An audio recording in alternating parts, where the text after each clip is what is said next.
তো গাইস যেহেতু দুদিন ধরে হচ্ছে বৃষ্টি আর ওয়েদারটা খুব ঠান্ডা, এই ঠান্ডায় আমাদের গা গরম রাখার জন্য আমরা একটা নতুন রেসিপি আজকে ট্রাই করে খাবো। তার নাম হচ্ছে পোর্ক ভেলি। আমাদের দাদা একটা শেফ, তো সে আজকে তৈরি করবে পোর্ক ভেলি। তো সে কীভাবে পোর্ক ভেলি তৈরি করে তো A to Z তোমাদের আজকে পুরো ফুল দেখাবো।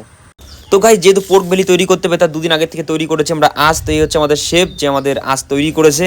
আর মেইনলি আমাদের সকালবেলার এই হচ্ছে তৈরি অ্যাম্বিয়েন্স, তো সুন্দরভাবে তৈরি করছে একদম পুরো হাইজেনিকভাবে। যেহেতু আমরা একটু যেহেতু এগুলো খেতে হবে তার জন্য আমরা একটু বন টাইপের জায়গার মধ্যে তৈরি করেছিলাম জিনিসটা। আর এর মধ্যে হচ্ছে এটা হচ্ছে রাত্রের অ্যাম্বিয়েন্স, যে রাত্রেবেলা যে ফিলটা একদম দারুণ লেভেলের, একদম এই ঠান্ডা ওয়েদারে এটা খেতে একদম দারুণ লেভেলের লাগবে। তো ফাইনালি একদম তৈরি করার পর আমাদের লুকটা তৈরি হয়েছে পুরো এইরকম। তো একদম দারুণ লেভেলের লাগছে, যেহেতু আমাদের শেফ তৈরি করে, তো শেফের মতনই একদম স্টাইল লাগছে। এবার রাত্রেবেলা আমরা কীভাবে আনন্দ করেছি সেটা একটু দেখো। সবাই একদম যেহেতু পাহাড়িদের এলাকাদের মতন খায় না, তো সেরকম পাহাড়িদের মতো আমরা এনজয় করছি।